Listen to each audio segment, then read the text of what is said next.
Gate यानी कि द्वार, इसे आपने बहुत जगहों पे देखा है। ये अधिकतर बिल्डिंगों के सामने लगा होता है, जैसे आपके घर के सामने है, आपके स्कूल के सामने है, कॉम्प्लेक्स है, मॉल है, कोई बड़ा बिल्डिंग है, इन सब में हमने गेट को देखा है। इस गेट का काम क्या होता है? इस गेट से हम अंदर जाने बाहर आने का काम करते हैं। यदि हम अपने घर के गेट को देखें तो आपके घर में जब कोई अंदर आने वाला होता है तो किसके ज़रिए आता है? गेट से आता है। आप भी यदि गेट अगर अपने घर से कहीं बाहर जाने वाले होते हैं तो गेट की सहायता से ही बाहर जाते हैं। जब वो गेट खुलता है, अलाउ करता है। ये गेट किसी व्यक्ति को अंदर आने के लिए कब अलाउ करता है? मान लीजिए आपके दरवाजे पे कोई ऐसा आदमी आ गया जिसको आप जानते नहीं हैं, तो क्या आप उसके लिए अपने घर का गेट खोलते हैं? क्या आप उसे कहते हैं आ जाइए अंदर? लेकिन जब वो कोई पर्टिकुलर रेफरेंस देता है, मैं इसके पहचान का हूँ, या फिर वो आपके पहचान का निकलता है या कोई आपके काम का निकलता है, तब आप कहते हैं आइए आइए अंदर आइए। तो ये गेट जो है किसी भी व्यक्ति को अंदर आने कब देता है? जब कोई ना कोई तर्क साबित होता है। वैसे ही यदि आप भी अपने घर से बाहर जाना चाहते हैं तो आपके घर का भी गेट आपके लिए कब अलाउ होता है? यदि आप आधी रात को बोलें कि मैं बाहर जाना चाह रहा हूँ तो क्या आपकी मम्मी आपके लिए गेट खोलेगी? वो ज़रूर पूछेगी कि किस काम से जा रहे हो। अगर कोई ज़रूरी काम है, कभी हॉस्पिटल जाना है, तबीयत ख़राब हो गई है, या फिर कोई इमरजेंसी आ गई, तभी आपके लिए वो गेट खुलेगा कि हाँ आप बाहर जा सकते हैं। वैसे आप आधी रात में भी घर के अंदर आ रहे हैं, तभी भी आपकी मम्मी गुस्सा करती है और दरवाजे को बंद कर देती है कि आपको घर आने की परमिशन नहीं मिलेगी। जैसे इन केस हॉस्टल में रहते हैं, हम बोलते हैं 6 बजे के बाद बंद, लेकिन वो खुलता कब है? जब कोई पर्टिकुलर तर्क साबित होता है, तब गेट खुलता है। सेम वैसे ही कुछ आंकिक परिपथ होते हैं जो कि इन गेट की तरह काम करते हैं, और इन आंकिक परिपथ को हम कहते हैं लॉजिक गेट। ये ऐसे गेट होते हैं जो निवेशी सिग्नल और निर्गत सिग्नल के बीच में कोई तर्क संबंध साबित होने से ही कार्य करते हैं। ये निवेशी और निर्गत वोल्टेज एक संबंध के जरिए एक दूसरे से बंधे होते हैं। इन संबंध को हम कहते हैं तार्किक कथन।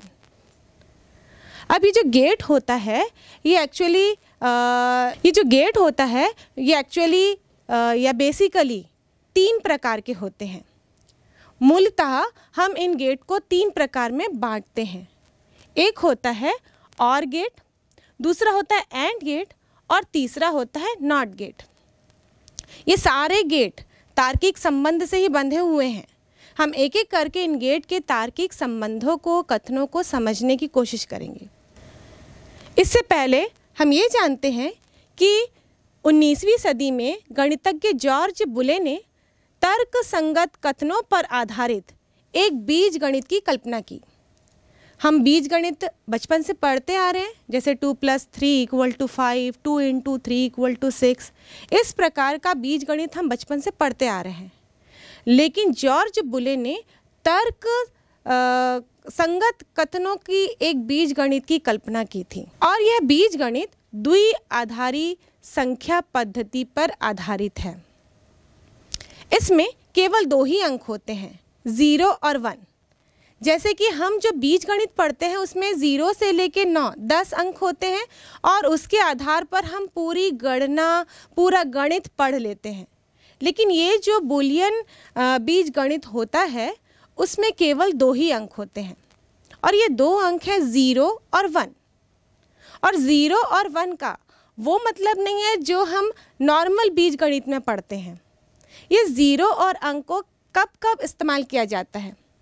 यदि इस बुलियन अलजेब्रा में मैं 1 और 0 लिखूं तो 1 जो है वो सत्य और 0 जो है वो असत्य मान को दर्शाता है।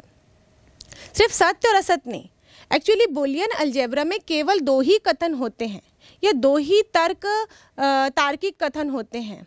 या तो वो सत्य होता है या तो असत्य होता है। जैसे कि बाहर बारिश हो रही है तो बुलियन अलजेब्रा में केवल 2 ही कथन होंगे, या तो बारिश हो रही है या तो बारिश नहीं हो रही है। बीच का कोई कथन ही नहीं होगा। जैसे बीच के और भी कथन हो सकते हैं, बारिश धीमे से हो रही है, बारिश के साथ ओले गिर रहे हैं, बारिश के साथ बिजली कड़क रही है, बारिश फुहारों के साथ हो रही है। ये कथन उसमें होता ही नहीं है। या तो हो रही है होगा या तो बारिश नहीं हो रही है। इसीलिए बुलियन अलजेब्रा में केवल 2 ही अंक होते हैं, या तो वो सत्य होता है या तो फिर वो असत्य होता है। और ये 0 और 1 के हम लोग कई और रूप में भी लेते हैं। जैसे हम परिपथ की बात करें, सर्किट की बात करें, तो सर्किट खुला भी हो सकता है, सर्किट बंद भी हो सकता है। उसमें कोई डिवाइस हम लोग ले रहे हैं तो वो डिवाइस ऑन भी हो सकता है, ऑफ भी हो सकता है। सिग्नल हम ले रहे हैं तो हाई भी होता है, लो भी होता है। तो इस प्रकार और 0 और 1 का हम मतलब देखें बुलियन अलजेब्रा में, तो 1 का मतलब होता है सत्य, 0 का मतलब असत्य, और 1 का मतलब होता है ऑन, तो 0 का मतलब होगा ऑफ। यदि 1 का मतलब होता है क्लोज, तो 0 का मतलब होगा ओपन। यदि 1 का मतलब होगा ट्रू, तो 0 का मतलब फॉल्स। 1 का मतलब राइट, तो 0 का मतलब रॉन्ग। या 1 का मतलब हाई, तो 0 का मतलब होगा लो। मतलब 0 और 1 एक दूसरे के उल्टा काम करते हैं, एक हाँ है तो दूसरा नहीं है। इस 0 और 1 2 अंकों को हम बुलियन चर कहते हैं, यानी कि बुलियन वेरिएबल्स के नाम से जानते हैं। और इन बुलियन चरों, बुलियन वेरिएबल्स को लेकर यदि एक समीकरण तैयार किया जाता है तो उस समीकरण को हम कहते हैं बुलियन व्यंजक, यानी कि बुलियन एक्सप्रेशन। मान लीजिए 2 चर हैं 0 और 1, एक को हमने A से रिप्रेजेंट किया और B को दूसरे को हमने B से रिप्रेजेंट किया। तो इन दोनों को लेकर जब हम एक समीकरण बनाएंगे तो उस समीकरण को हम कहेंगे बुलियन व्यंजक। और ये जो समीकरण बनता है इन दोनों चरों को लेकर, वो समीकरण एक्चुअली निर्गत सिग्नल का होता है। मतलब यदि किसी तार्किक गेट में ये चर इनपुट के रूप में दिए जा रहे हैं तो आउटपुट जो प्राप्त होगा उसके लिए जो व्यंजक तैयार किया जाएगा उस व्यंजक को हम कहते हैं बुलियन व्यंजक, यानी कि बुलियन एक्सप्रेशन। इसको हम तार्किक कथन के नाम से भी जानते हैं या लॉजिकल एक्सप्रेशन भी कहते हैं। अब ये ऑपरेशन या फिर इनके बीच में जो संबंध है वो 3 प्रकार से हो सकता है। पहला संबंध होता है प्लस, जिसको हम लोग कहते हैं और, इंग्लिश वाला और, ये OR और, जिसका हिंदी में मतलब होता है या मतलब हम दोनों में से कोई एक चीज़ ले सकते हैं। अब ये काम कैसे करता है मैं डिटेल में आप लोगों को आगे समझाऊंगी, बस फिलहाल ये जान लेते हैं कि कितने प्रकार के इसमें ऑपरेशन होते हैं या कैसे संबंध बनाया जाता है। तो पहला था प्लस, जिसका मतलब है और, जिसको हम कहते हैं या। और यदि इसका हम बुलियन व्यंजक बनाएं, मान लीजिए निर्गत जो वोल्टेज है या सिग्नल है जिसको y से दर्शाया जा रहा है, तो हम लिखेंगे y बराबर a प्लस b। दूसरा होता है डॉट, यानी कि and, A and D, English का एंड, जिसका हिंदी में मतलब होता है और यदि इसका आउटपुट सिग्नल दर्शाया जाएगा तो हम लिखेंगे y बराबर a डॉट b। और तीसरा होता है बार, इस प्रकार हम लिखते हैं बार, जिसका मतलब होता है निगेशन, कॉम्प्लीमेंट या नॉट, जिसको हम हिंदी में कहते हैं नहीं। या फिर उल्टा, किसी भी काम को यदि इंस्ट्रक्शन दिया जाए और आप उसको करने के लिए मना कर रहे हैं, उसका उल्टा कर रहे हैं, सेम ऐसे ही ऑपरेशन यहाँ पर होता है। यदि किसी चीज़ को मैं सत्य कहूँ तो वह असत्य होगा, असत्य कहूँ तो सत्य होगा। बारिश हो रही है तो उसका उल्टा होगा बारिश नहीं हो रही है। भूख लग रही है तो उसका मतलब होगा भूख नहीं लग रही है। तो इस प्रकार उल्टा जहाँ ऑपरेशन हो जाएगा तो उसको हम लिखते हैं इस निगेशन से या बार से। और इसका अगर बुलियन व्यंजक देखें तो ये होगा y बराबर a बार, जहाँ a हमने एक चर लिया है। जो बुलियन चर हैं, वेरिएबल्स हैं, उसको हम a और b से दर्शाते हैं। और भी चर होंगे तो उसको c d ऐसे दर्शाएंगे, लेकिन इसमें 2 ही अंक होंगे, 0 होगा और 1 होगा। अब हम देखते हैं सत्यता सारणी। जब इन चरों के संगत हम निर्गत मान की एक कल्पना करते हैं कि हमने क्या क्या निर्गत सिग्नल दिया है और उसके मुताबिक ऑपरेशन होने के बाद, वहाँ पर क्रिया होने के बाद क्या निर्गत हमको प्राप्त हो रहा है। तो इसका जो जितना भी संभव मान को लेकर निवेश में हम निर्गत की एक कल्पना करते हैं, उस टेबल को, उस सारणी को हम कहते हैं सत्यता सारणी। यानी कि सत्यता सारणी, ट्रूथ टेबल, सभी पॉसिबल संभव निवेशी सिग्नल के संगत निर्गत सिग्नल के मानों को दर्शाने वाली एक सारणी होती है। इसीलिए इसको हम बोलते हैं ट्रूथ टेबल। और ये तीनों प्रकार के ऑपरेशनों के लिए अलग अलग होती है। तो हम एक एक करके 3 प्रकार के बेसिक गेट के बारे में पढ़ेंगे। पहला होगा OR गेट, जिसका सर्किट सिंबल, जब किसी भी गेट को सर्किट में जोड़ा जाएगा, ये तो एक्चुअली आंकिक परिपथ है। अब इसको जब सर्किट में जोड़ेंगे तो हम पूरा परिपथ नहीं बनाते हैं, हम सिर्फ उसका चिन्ह बनाते हैं। तो यहाँ पर OR गेट का चिन्ह इस प्रकार बनेगा, हम थोड़ा सा तीर जैसे बनाएंगे मोटा सा। यहाँ पे A और B जो है 2 निवेशी सिग्नल को दर्शा रहे हैं। यहाँ पे मैंने 2 ही सिग्नल लिया है, तो ये नहीं कि यहाँ 2 ही सिग्नल होंगे। निवेशी सिग्नल कितना भी हो सकता है, लेकिन निर्गत सिग्नल केवल एक ही होगा, जिसको हम Y से दर्शाए हैं। यहाँ पर A और B बुलियन चर हैं, जिनके सिर्फ 2 ही मान हो सकते हैं, 0 या 1। यहाँ पर मैं A, B और C ले लूँ तो भी वो 0 और 1 ही रहेंगे। D ले लूँ, E ले लूँ, F ले लूँ, कितने भी निवेशी सिग्नल ले लूँ, लेकिन उनके मान 0 और 1 ही रहेंगे, क्योंकि बुलियन अलजेब्रा में केवल 2 ही अंक होते हैं और आउटपुट केवल 1। जैसे कि आपके घर में आपके गेट तक पहुंचने के कई रास्ते हैं, आप बेडरूम से निकल के पहुंच सकते हैं, ड्राइंग रूम से निकल के, किचन से निकल के, लेकिन जब रोड में जाते हैं आप, गेट जब खोलता है, आपको अलाउ करता है, तो रोड में पहुंचने का एक ही रास्ता होता है। वैसे अंदर आने के लिए भी यदि देखें हम लोग, तो आपके घर में कोई आ रहा है तो वो किसी भी दिशा से आ सकता है, मुसाफिर, आपका मेहमान, चाहे राइट से है, लेफ्ट से है, बीच से है, लेकिन जब खुलेगा दरवाज़ा तो आपके घर के अंदर एक ही रास्ते से घुसेगा। तो सेम वैसे ही निवेशी जितना भी हो, लेकिन निर्गत केवल एक ही होता है, चाहे वो कोई भी प्रकार का गेट हो। अब दूसरे प्रकार का जो बेसिक गेट है वो है एंड गेट, जिसका सर्किट सिंबल इस प्रकार का दर्शाया जाता है, हम डी जैसे दर्शाते हैं। याद करने का तरीका बहुत आसान है, एंड में लास्ट में डी होता है ना, तो इसका सर्किट सिंबल भी डी जैसे बनाया जाएगा। निवेशी कितने भी हो सकते हैं, यहाँ मैंने A और B लिया और आउटपुट होगा Y। तीसरे प्रकार का गेट है नॉट, जिसको एक ट्रायंगल और एक बबल, एक गोले के जरिए दर्शाया जाएगा। ये नॉट गेट सबसे आसानी से समझ में आ जाता है, क्योंकि इसमें एक ही सिग्नल इनपुट का होता है और आउटपुट का तो एक ही होता ही है। जिसमें एक ही निवेशी सिग्नल हो, वो बिल्कुल आंख बंद करके आप कह सकते हैं कि वो नॉट गेट है, क्योंकि एक ही कथन होता है, सही है गलत, जिसका उल्टा हमको कहना रहता है। तो इसमें एक ही निवेशी सिग्नल होता है, जिसका एक निर्गत आउटपुट सिग्नल होता है। अब ये इन तीनों गेट्स के क्या ऑपरेशन हैं, ये कौन से कथन में काम करते हैं, इनकी सत्यता सारणी कैसे बनाई जाती है, इनका कंस्ट्रक्शन कैसे होता है, हम एक एक करके देखते हैं। तो सबसे पहले हम देखेंगे OR गेट। ये है OR गेट। इस OR गेट का तार्किक प्रतीक इस प्रकार का होता है, जैसे कि हमने पहले पढ़ा, ये ट्रायंगल टाइप का, मतलब ये थोड़ा इस प्रकार तीर के निशान की तरह दिखाया जाता है। यहाँ पर हमने 2 इनपुट लिए हैं, एक आउटपुट लिया है, और इस OR गेट में कौन सा कथन सत्य होता है, यहाँ पर धन यानी कि प्लस यानी कि OR ऑपरेशन यहाँ पर सत्य होता है।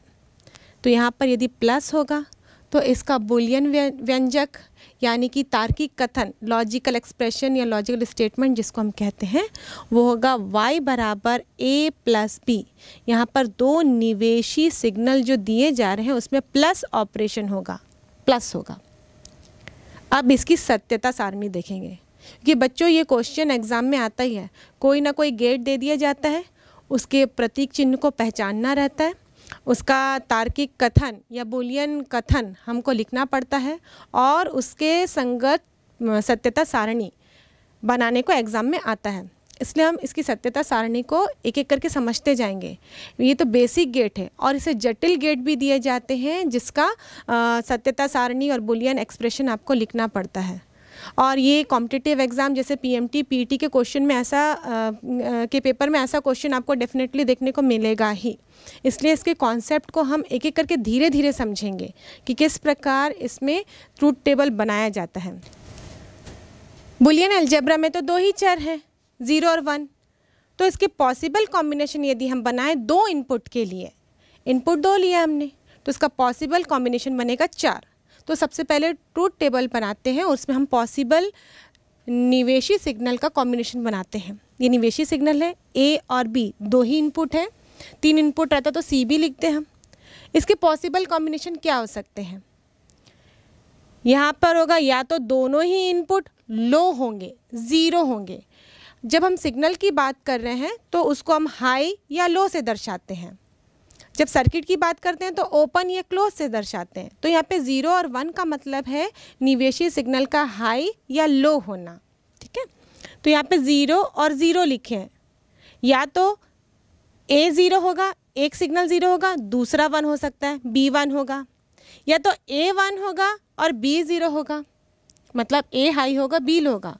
या तो दोनों ही हाई होंगे, या तो दोनों लो होंगे, या दोनों में से कोई एक हाई होगा, या तो A हाई होगा या B हाई होगा, या तो दोनों ही हाई सिग्नल होंगे। तो इस प्रकार इसका टोटल पॉसिबल कॉम्बिनेशन होगा 4। अब ये आउटपुट क्या होगा? यहाँ पर ऑपरेशन हो रहा है प्लस, तो इसमें आउटपुट क्या होगा? इसको देखने के लिए हम एक स्विच सर्किट लेते हैं। एक्चुअली जो गेट का परिपथ होता है वो तो एक इलेक्ट्रॉनिक परिपथ है, तो उसमें स्विच नहीं, मतलब उसमें डायोड या ट्रांजिस्टर इस प्रकार इस्तेमाल करके बनाया जाता है। और जो और गेट होता है उसमें 2 डायोड लगे होते हैं। अगर 2 इनपुट होगा तो 2 डायोड, 3 इनपुट होगा तो 3 डायोड लगे होते हैं। तो इसका सर्किट यदि हम देखें तो इस प्रकार का होता है जिसमें कि 2 डायोड होते हैं और इस तरीके से जुड़े होते हैं। 2 डायोड नहीं होते हमेशा। यहाँ 2 डायोड क्यों बोली हूँ मैं? क्योंकि यहाँ पर 2 इनपुट लिए जा रहे हैं, जितने इनपुट होंगे उतने डायोड होंगे। और यहाँ पे 2 टर्मिनल होगा P और Q, जो कि बैटरी के धनात्मक और ऋणात्मक सिरे से जुड़ा हुआ है। मतलब P बैटरी के धनात्मक सिरे से और Q बैटरी के ऋणात्मक सिरे से है। यहाँ पर बैटरी में 2 टर्मिनल्स हैं, एक उच्च विभव पर, एक निम्न विभव पर है। तो यहाँ पर 1 जो है वो हाई को दर्शाएगा, उच्च विभव को, और 0 वो निम्न विभव को, यानी कि लो विभव को, लो पोटेंशियल को दर्शाता है, ये ऋणात्मक पोटेंशियल को। अब ये जो डायोड हैं वो इस तरीके से जुड़े हुए हैं। P हिस्सा इधर दिख रहा है आपको और N हिस्सा उधर, दोनों ही डायोड में इस प्रकार नज़र आ रहा है। और ये दोनों मिलाकर आउटपुट देने का काम कर रहे हैं, जो कि Y से दर्शाया जा रहा है। वैसे ही यदि इसका स्विच सर्किट बनाएं, मतलब हम यहाँ पे स्विच सर्किट की कल्पना कर रहे हैं क्योंकि स्विच से समझना हमको आसान है। डायोड का कार्यविधि भी मैं आपको बताऊंगी कि किस प्रकार करता है, पर स्विच से अगर समझ लें तो हमको याद करने में ज़्यादा आसानी होगी, मतलब हम उसको अच्छी तरह से समझ सकेंगे। यदि हम यहाँ पर 2 स्विच ले रहे हैं, 2 इनपुट है इसलिए 2 स्विच ले रहे हैं, 3 इनपुट रहता तो 3 लेते, 4 रहता तो 4 लेते। तो यहाँ पर हमने ये 2 स्विच को कौन से क्रम में जोड़ा है? समांतर क्रम में, समांतर क्रम में जोड़ा है और इसको बैटरी के साथ जोड़ दिया गया है। साथ ही एक बल्ब लगाया गया है।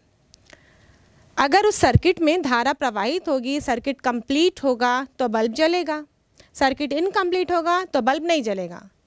तो जानने में आसानी हो धारा प्रवाहित हो रही है नहीं, इसलिए हमने यहाँ पे एक बल्ब लगा दिया।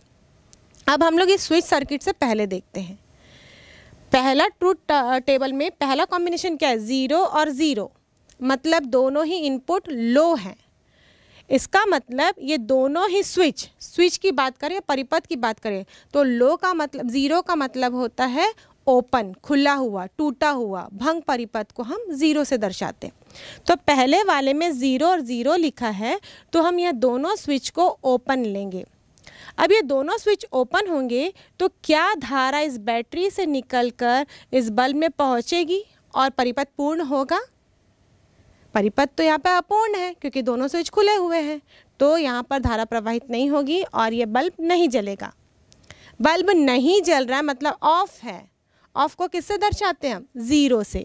तो यहाँ पे पॉसिबल कॉम्बिनेशन का आउटपुट क्या मिलेगा? ज़ीरो।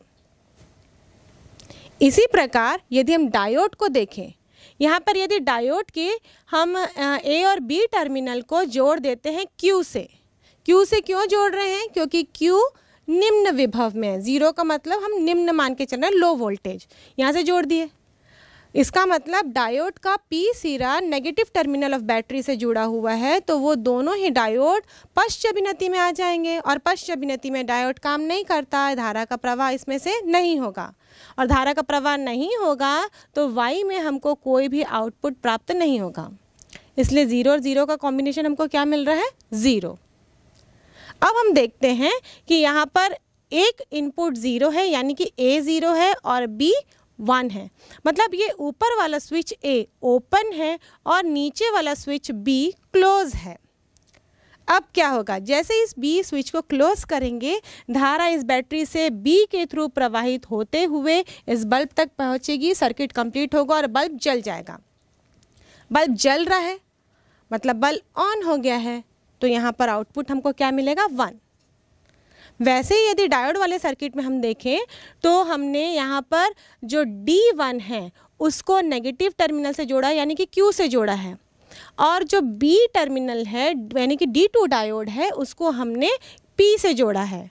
जब ऐसा हम जोड़ते हैं तो यहाँ पर डायोड D1 नॉन कंडक्टिंग हो जाएगा, नॉन वर्किंग हो जाएगा, और डायोड D2 वर्किंग होगा, तो जो धारा है वो D2 से प्रवाहित होगी और यहाँ पर सर्किट कंप्लीट होगा, हमको आउटपुट प्राप्त होगा, आउटपुट वोल्टेज यहाँ पर प्राप्त होगा।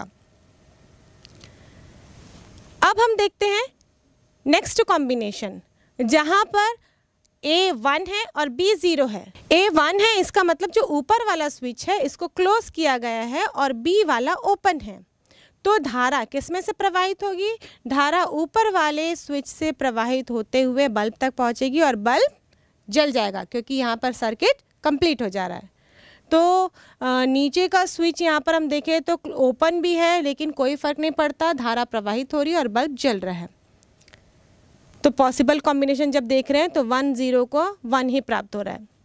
वैसे यहाँ पर हम क्या करेंगे? डायोड D2 को हम जोड़ेंगे Q सिरे से और डायोड A को हम जोड़ेंगे P सिरे से। तो जो D1 डायोड है वो अग्र अभिनति में होगा और D2 डायोड पश्च अभिनति में होगा, यानी कि काम नहीं करेगा। तो जो धारा प्रवाहित होगी वो D1 के थ्रू प्रवाहित होगी और आउटपुट में हमको सिग्नल प्राप्त होगा, इसलिए 1 मिलेगा।